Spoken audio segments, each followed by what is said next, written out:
Good morning. It's November 5th, and this is your daily brief in science. Here's everything you need to know. A recent study has unveiled intriguing connections between our taste preferences and personality traits, specifically highlighting the relationship between a liking for sweet foods and agreeableness. Led by Brian P. Meyer, this research was published in the Journal of Research and Personality on November 4, 2024, and provides a cross-cultural perspective on this fascinating topic. The study involved 1,650 participants from 4 different countries: 373 from China, 474 from Germany, 401 from Mexico, and 402 from the United States. Each participant completed a 10-item trait agreeableness scale, as well as a sweet taste preference scale, where they rated various sweets on a scale from 1 to 6. The results revealed a significant positive correlation between a preference for sweet foods and the personality trait of agreeableness across all cultural samples. This finding resonates with cultural descriptors that often associate kindness with sweetness, using terms like sweet or honey to describe agreeable individuals. The research findings can be understood through the lens of conceptual metaphor theory, which posits that people use concrete experiences such as taste to grasp abstract concepts like niceness. This theory illustrates how metaphors can effectively map abstract traits onto tangible experiences, enhancing our understanding of personality characteristics like agreeableness. Recent research has revealed a concerning connection between the herpes simplex virus type 1, commonly known for causing cold sores, and neurodegenerative diseases such as Alzheimer's. This study, led by Kristi Niemeyer, Ph.D. at the University of Colorado Anschutz Medical Campus, was published in the Journal of Virology, paving the way for further exploration of HSV-1's impact on brain health. Utilizing a mouse model, the research identified 2 primary pathways for HSV-1 to invade the brain, through the brainstem and the olfactory nerve. The findings showed that HSV-1 can spread to various brain regions, including the brainstem, midbrain, and hypothalamus, while notably avoiding the hippocampus, a critical area for memory. Infected regions include the hypothalamus, which regulates mood and hormonal control, and the brainstem, essential for functions like sleep and movement. Additionally, HSV-1 was detected in areas involved in the production of serotonin and norepinephrine, suggesting its potential impact on mood and cognitive functions. The study emphasizes that HSV-1's presence in the brain can disrupt function even without acute inflammation, highlighting its possible long-term implications for neurological health. Furthermore, the infection triggers a persistent inflammatory response in microglia, the brain's immune cells, which may contribute to chronic inflammation associated with neurological diseases. According to a 2015 report from the World Health Organization, approximately 67% of the global population under 50 is infected with HSV-1, which can remain dormant in the peripheral nervous system post-infection. Understanding how HSV-1 infiltrates the brain and the specific regions it affects is crucial for developing future treatments for related neurological conditions. Niemeyer stresses the importance of comprehending HSV-1's entry mechanisms and its effects on vulnerable brain areas to mitigate its potential risks. For those interested, the full study can be accessed in the Journal of Virology, DOI, 10.1128/JVI.00968-24. Researchers at Harvard's Paleomagnetics lab have made significant strides in understanding Mars's magnetic history. By simulating the cooling and magnetization of large impact basins, the team, led by graduate student Sarah Steele, has provided new insights into the age of Mars' global magnetic field, known as the dynamo. Their advanced simulations suggest that Mars' magnetic field may have persisted until approximately 3.9 billion years ago. This finding indicates a longer period for potential habitability than previously believed, reshaping scientists' understanding of atmospheric loss on Mars. The extended duration of the magnetic field could imply that a habitable environment existed during the time when water was present on the planet's surface. Understanding Mars's magnetic field is crucial for uncovering the planet's ancient history and its potential for past life, emphasizing the importance of planetary magnetic fields in the broader context of solar system history. The research team also posits that the weak magnetic signals observed in impact craters could be attributed to magnetic pole reversals during the dynamo's existence, rather than a complete shutdown of the magnetic field. Previously, scientists estimated that Mars's global magnetic field ceased around 4.1 billion years ago, based on a lack of magnetic records in impact rocks from that era.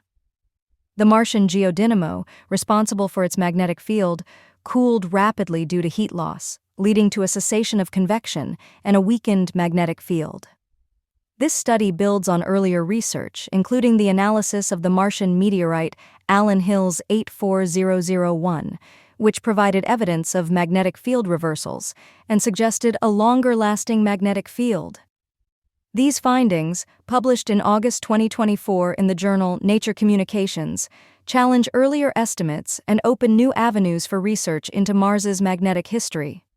The collaborative effort of Steele and senior author Roger Fu, a professor at Harvard, highlights the ongoing advancements in our understanding of the red planet. Chronic hepatitis B virus infection is a significant global health issue, affecting approximately 250 to 300 million people worldwide. A notable percentage of these individuals develop chronic conditions that can lead to severe complications such as liver cirrhosis and hepatocellular carcinoma, or HCC. Co-infection with the hepatitis delta virus, or HDV, complicates matters further, as it accounts for 8 to 10% of HCC cases globally. Epidemiological studies estimate that 4.5 to 13% of those infected with HBV also have HDV.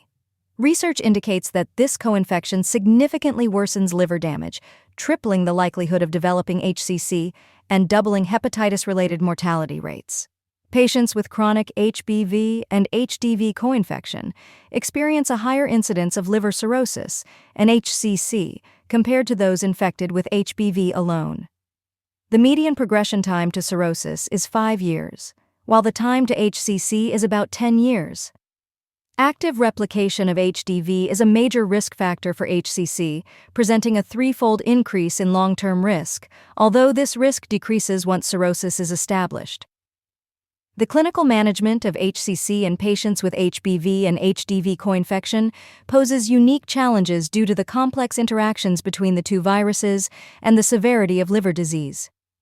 While HDV is known to increase the risk of HCC associated with HBV, the exact mechanisms behind its carcinogenic potential remain unclear. Molecular mechanisms of HDV infection involve recognition by pattern recognition receptors, triggering an immune response mediated by interferons. In cases of HBV and HDV co-infection, a robust innate immune response is activated, characterized by the recruitment of immune cells and the activation of interferon-stimulated genes. Although these immune responses are vital for controlling infections, they can also lead to liver damage due to inflammation.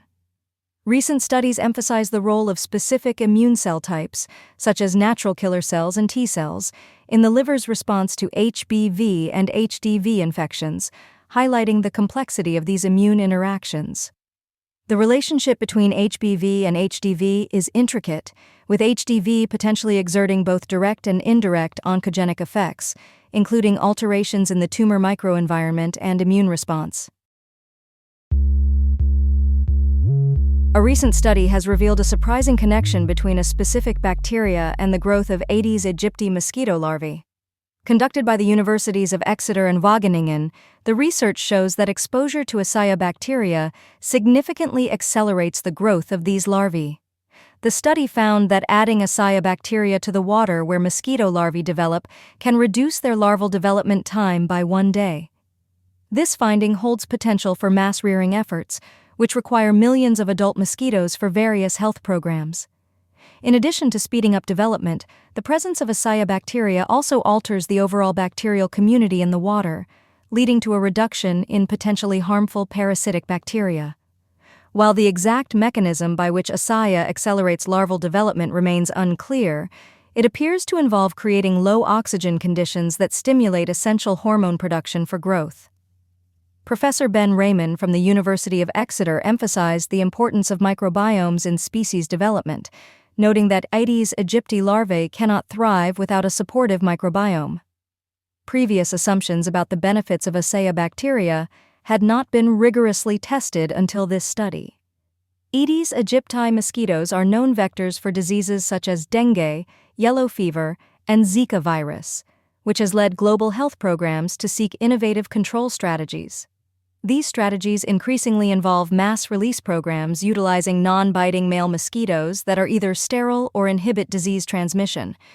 Such programs are proving to be more effective than traditional insecticide spraying, especially as resistance to common insecticides grows among mosquito populations. The findings of this study were published in the Journal of Applied Microbiology, highlighting the role of Asea in enhancing larval growth. This has been your Daily Brief in Science. To read more about these stories, follow the links in the episode bio. You can also subscribe to these updates via email at www.brief.news. For more daily podcasts about the topics you love, visit brief.news/podcasts. Tune in tomorrow.